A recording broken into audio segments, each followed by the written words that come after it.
but I'm going to start you guys off with some history behind the mystery.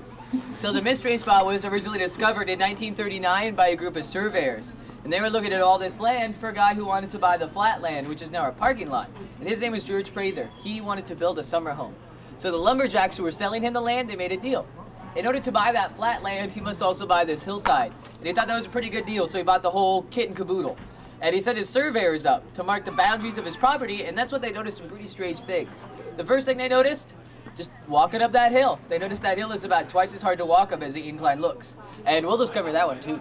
Oh. The next thing they noticed when they got out their compasses, there was a lot of compass variations. And actually, depending on where you're standing in the mystery spot, the needle on a compass is going to vary. A couple degrees here and there, all the way up to 180-degree variations. So which means you'll be facing north, the compass will say south. So really weird.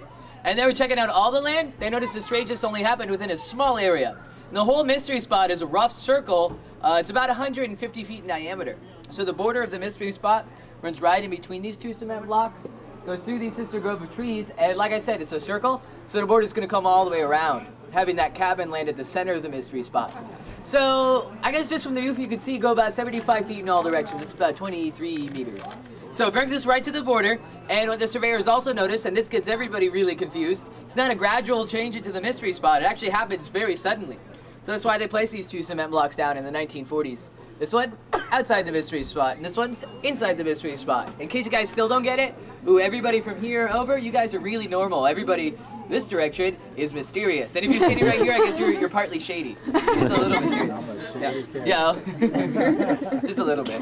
Only about half your body. But when they placed these two cement blocks down, they were flat and level, and especially with each other, but not anymore. And you can tell because trees grow up, and their root systems grow out. So that and years of earthquakes has caused these cement blocks to sink inwards. And that's exactly why we here at the Mystery Spot have employed wonderful technicians and engineers. We spent millions of dollars to develop what we call 2x4s and level. Yeah, it's very high tech. They should be level. A quick test though is with my water bottle, because kind of depending on where you place this, it can be a little out of balance. Right now, that water bottle is saying it's on a flat surface. It's not going to be that accurate, at least compared to my spirit level. So does everybody here know how a level works? Spirit level. Yeah, that's what it calls it. It just means it has the bubble. There's other different types of levels which don't use water in a bubble. But it seems like enough people know how to use this. So feel free to take a closer look if you can't see it. The bubble's right in the middle though, so it actually is saying it's on a level surface. You could always have a bent level though, so just to make sure that's not bent, I'll flip it around. Look at it from the other side. Same thing carpenters do. If it gives you the same results on both sides, it's a working level. Otherwise, two different results, and then neither of them would be accurate. But even on that board, we have a level surface. So, knowing that, I'm going to need the help for my first two victims. Volunteers, sorry, two volunteers want to help me out? 82, don't all jump up at once. We got one right there. Come on down, who's going to help her out? You want to help her out? Yeah. Step on the boards like you're on the ends of skis. Okay. Yeah, just like that. And then stand straight and tall, look right at each other, and then figure out how tall you are. The easiest way is with your eye level. So look straight across, and remember where you're looking straight across. Probably eye to nose, eye to wherever. Yeah, decide for yourselves where you're looking, and then switch places. Yeah, she's taller, but you gotta figure out how much. Because when you switch places, there's gonna be a difference. Okay. Yeah, whoa, actually, I'm taller. Yeah, not bad. So, well, actually, you look taller, but she got shorter, because you're inside the mystery spot, and you started feeling the effects. So you lost, that's about 2 inches, but don't panic. Keep drinking your milk, eating your vegetables, you'll get your height back. But give her a round of applause, that was a very good demonstration. So what we notice is a height change about 2 to 3 inches, but that's only what we notice at the border. As we head up that hill and get closer towards the center of the mystery spot, our height changes will increase to about 8 inches to a foot. But 2 more people want to try this out? Oh, and these two will be a big difference in height, but you'll still be able to notice it, because it's always the same amount up. Hey, you can actually tell the top of your head goes almost about chin level. But go ahead and switch places. It's going to be so weird. Yeah, look at it again. That's a big difference. And you have to be careful doing this. If you did it 3 more times, you disappear entirely. I think she does. Yeah, come on down. Who are you taking with you? Who got volunteered? So yeah, and top of the head, eye levels, shoulder levels, whatever you use to judge your height is up to you. What's weird way to put it though? Not bad. Pay $5 to get taller. Let me show you with myself, because it's actually really easy to notice. Just keep your eye on the top of my head, or even my glasses level, and you can tell. Once I step into the mystery spot, I lose a height. Step back out, I get that height back. It's like I'm walking downhill and then uphill, but it's a level surface, so it's really confusing. Yeah. Oh, another weird thing though, keep your eye on my whole body for this one, my posture, because you'll notice once I step inside, I'm gonna start to lean, and it's a little hard to notice. Yeah. Right now it's only a 3-degree lean, so it's not a gangster lean, but when you stand outside the mystery spot, it's always straight and tall. And that's what confuses me. It's the same slope all the way through. It's a level slope too, but it's only on one side where you're gonna lean. And like I said, 3-degree lean right now, but as we head up that hill, it gets to be about, it's about 15, 17 degrees. Actually, just take a look at that Life magazine photo on the wall. You'll notice a whole family leaning quite likely Will sitting up, because that photo was taken in the cabin. But really amusing, that woman's name is in fact Eileen. Get it? Eileen is leaning? Hilarious. And not only do people lean, so do our trees. I've actually only noticed a couple trees that don't lean. So let me just point at these ones along the border.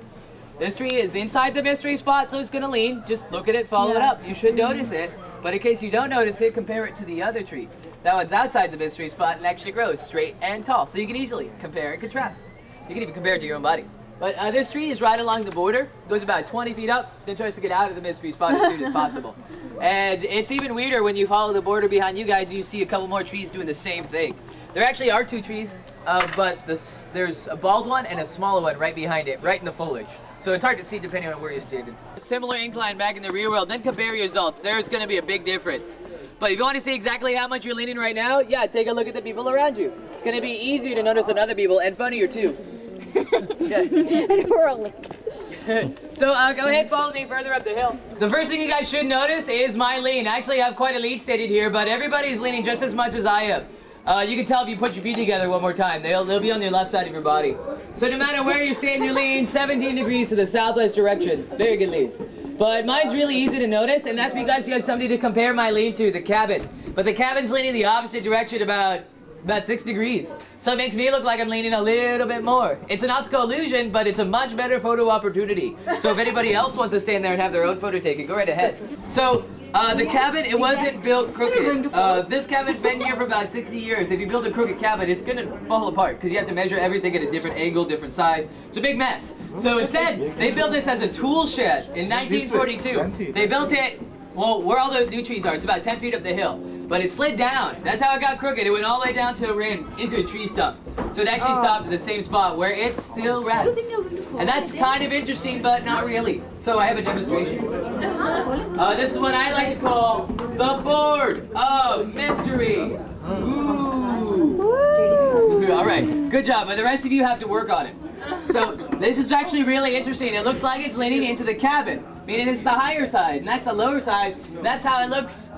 No matter where you stay, even if you're inside the cabin, it's still high side, low side. The problem is our instruments give us the complete opposite story.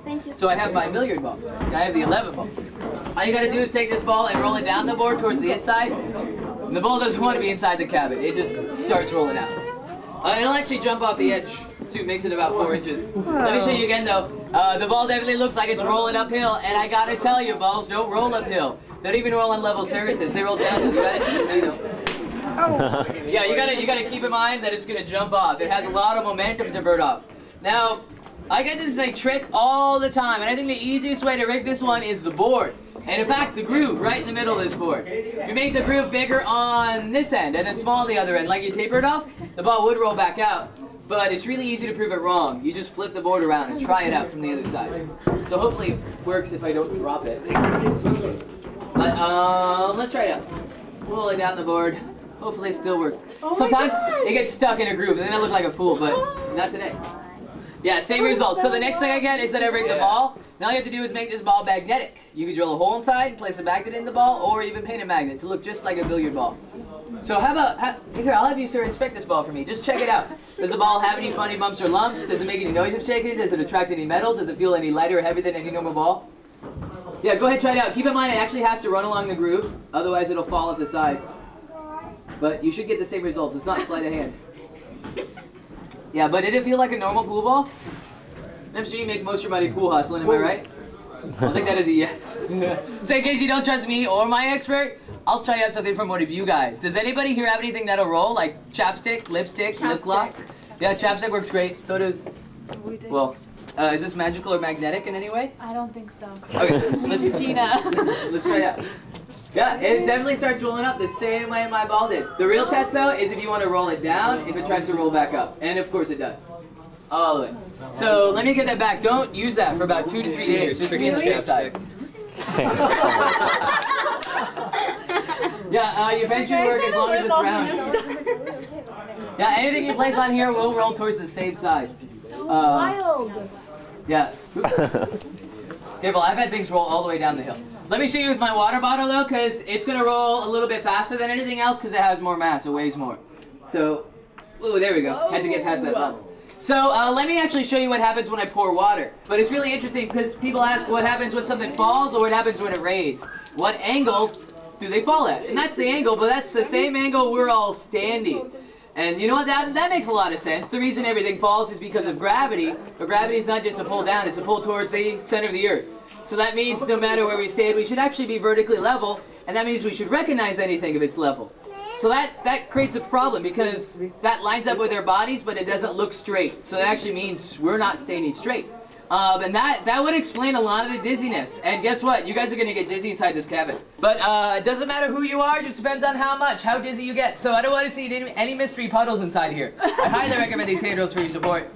And you guys are going to follow me all the way into the second room. So go ahead and follow me. Okay, break it. It's a doorway. Yeah, if you're brave, hand it across. Otherwise, scooch on the handrail as far as you can. Oh my goodness.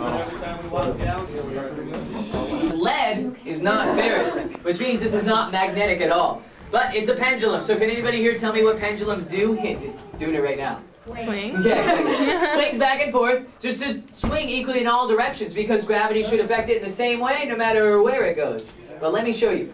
If I push this away from the mystery spot, it's really easy. Then you push it the other direction, and actually right about here is where it gets a whole lot harder. And since it's hard to push it this way, there's more force in the opposite direction. But when I swing it, you can see it. So yeah, you can tell the pendulum favors that corner more than the other side. That just means there's more force pushing it into that corner. And actually, it's hard to tell if it does go farther in one direction than the other. What I make sure is the amount of energy I put into the pendulum is the amount of energy I get back. But a little bit less because it hits all those air molecules along the way, the air resistance. I notice though it goes farther than I can reach. And it comes at me too. But it goes about 3-4 inches farther than I can reach. And that definitely means there's a gravitational anomaly. 2 things affect how far a pendulum can swing. The length of its rope, which isn't changing, or gravity. So yeah. The next thing I want to show you guys though is that staircase. Just take a step to the side, please. Thank you very much. But this is not a ladder. It looks like a ladder, yeah, sure. But it's a staircase because you don't have to use your hands. Ooh, it doesn't actually prove anything, but it's really fun to do. Feeling you can pretend to be Lionel Richie dancing on the ceiling? That was fun. Or Lionel Richie. Yeah. So let me show you one last thing. This is everybody's favorite thing to do inside the cabin. It's what I call the matrix. Whoa, that makes you really dizzy. But basically your center of balance is lower. You have more weight towards your feet. So you spread your feet apart, you can put more weight behind you. And if you're flexibility challenged, just do the invisible chair. If you line it up with the floor and the camera, it actually looks really cool.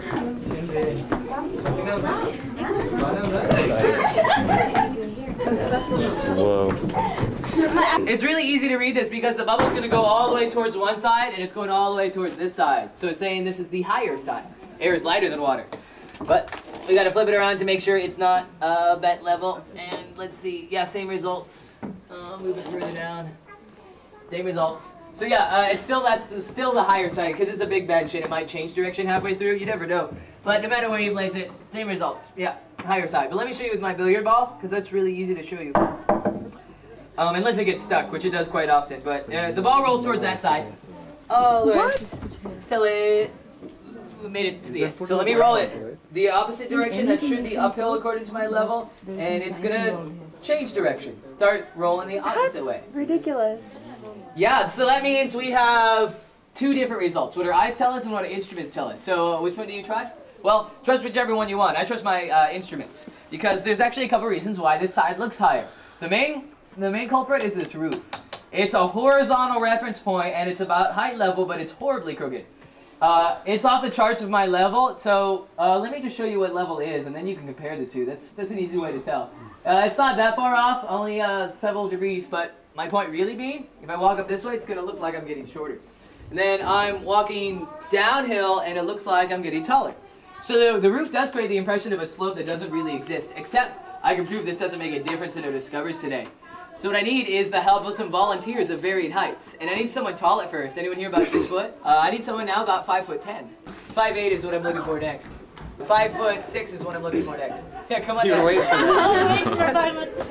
5'4" is what we're looking for next. 5'2" is the last person. 5'2", yeah, she's 5'2". She knows it too. Sit next to her. And let me get to this side because I'm out of the way. But like in our first demonstration, it's really easy to judge your height with the people around you. So look to your right, everybody should be getting shorter. Look to your left, everybody should be getting taller.